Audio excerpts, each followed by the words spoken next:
اعوذ باللہ من الشیطان الرجیم، بسم اللہ الرحمن الرحیم۔ 10 محرم کو فاقہ کیسے رکھیں؟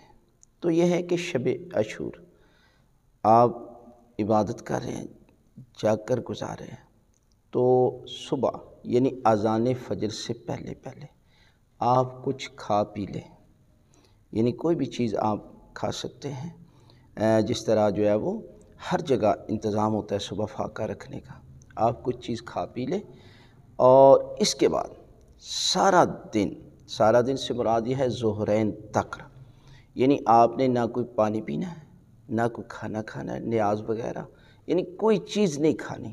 اگر آپ کھائیں گے تو آپ کا فاقہ ختم ہو جائے گا، ٹھیک ہے۔ آپ ظہرین کے بعد یعنی نارمل جو ٹائم ہے وہ ہے 3 بجے، یعنی 3 بجے جو ہے اگر آپ ظہرین کے بعد بھی کھول لیتے ہیں تو اجر اور ثواب آپ کو مل جائے گا، لیکن بہتر ہے کہ آپ 3 بجے تک جو ہے وہ اس کے بعد کھولیں، یعنی ایسی چیز کے ساتھ جو ہے وہ جس طرح کہتے ہیں کہ سادہ غذا کے ساتھ آپ کھائیں پئیں، تو اس کا اجر اور ثواب بہت زیادہ ہے۔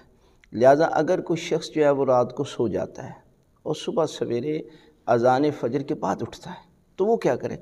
اسے چاہیے کہ کوئی چیز نہ کھائے پیے، ظہرین کے بعد جو ہے وہ لنگر نیاز کھا لے، سبیل سے پانی پی لے، تو پروردگار جو ہے وہ اسے فاقے کا ثواب جو ہے وہ عطا کرے گا۔